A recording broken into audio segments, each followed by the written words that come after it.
Bonjour et bienvenue à nouveau. Nous continuons dans ce deuxième clip une réflexion sur la pratique dans notre diocèse d'Alexandria-Cornwall de confirmer les enfants avant leur première communion. Pour comprendre la décision de notre diocèse, il est bon de faire un peu d'histoire. Je vais retourner au tout début de l'Église, au 2e, au 3e siècle. Qu'est-ce qui se passait à ce moment-là? Eh bien, habituellement, c'était des adultes qui demandaient de devenir chrétiens. Ils se présentaient aux responsables de l'Église. Les églises, à l'époque, étaient peu nombreuses. Il y en avait une par ville importante. L'Église se rassemblait autour de l'évêque.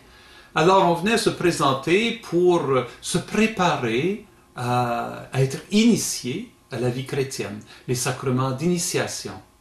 Il y en avait 3 sacrements d'initiation. Ça se déroulait dans la nuit qui menait au matin de Pâques, à la cathédrale, l'église de l'évêque. Toute la communauté était rassemblée. Et là, ceux qui voulaient devenir chrétiens étaient plongés dans l'eau, baptisés par le prêtre avec l'aide des diacres.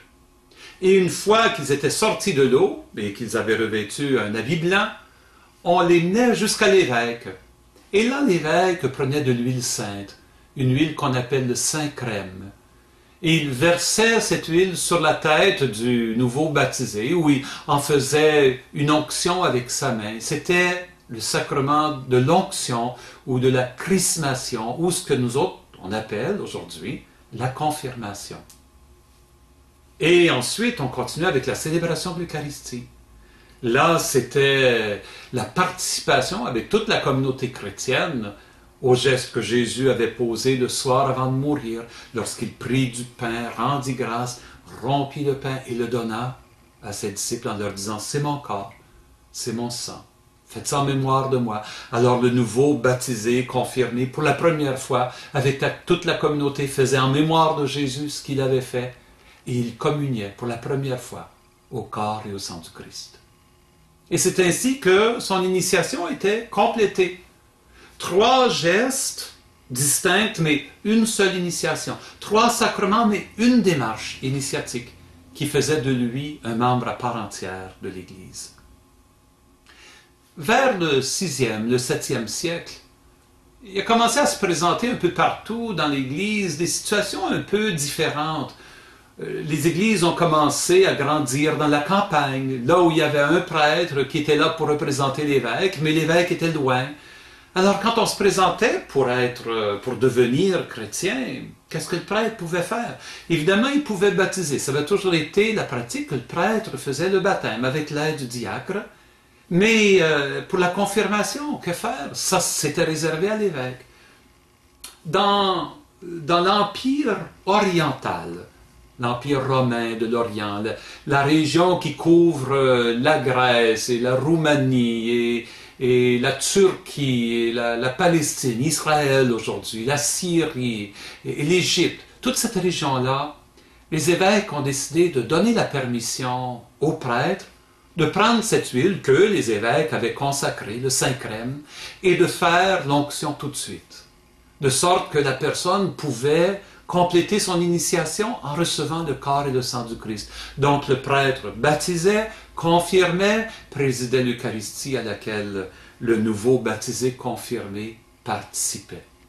Et cette pratique-là se faisait non seulement pour les adultes, mais encore pour les enfants. Les tout petits enfants qui étaient portés pour le baptême, le prêtre les baptisait, et tout de suite il prenait le Saint-Crème et il confirmait l'enfant. Et tout de suite, il le faisait communier en lui versant dans la bouche quelques gouttes du précieux sang de Jésus-Christ. Et c'est ainsi que le rite de l'initiation gardait son unité dans les 3 gestes, les 3 sacrements.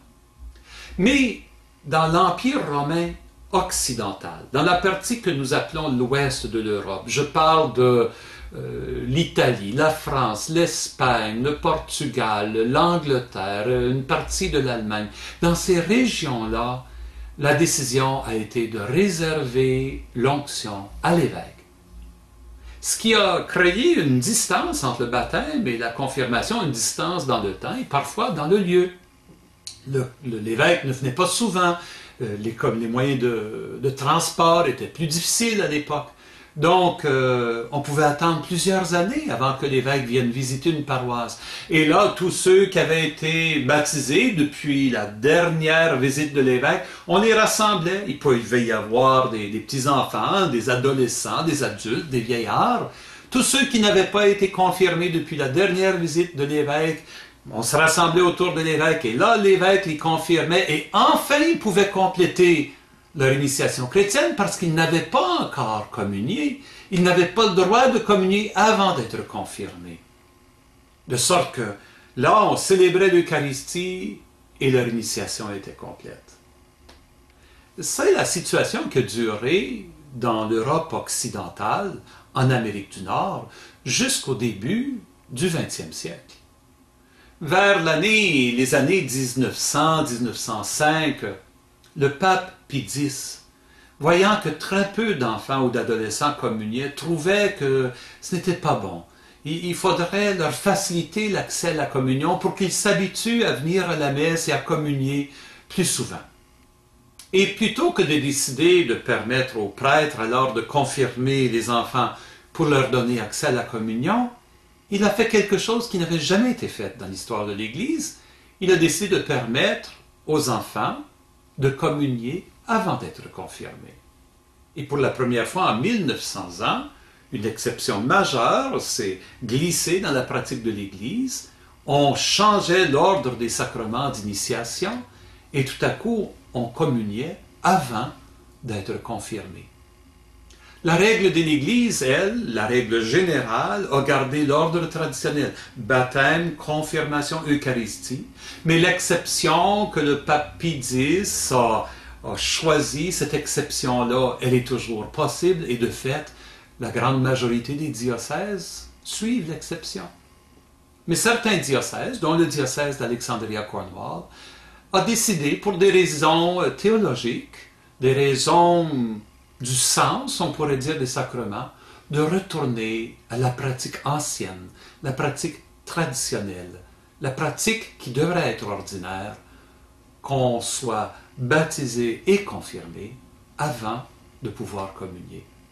Dans le prochain petit clip, je vais vous expliquer un peu quel est le sens du sacrement de la confirmation et pourquoi c'est signifiant d'être confirmé avant de pouvoir communier.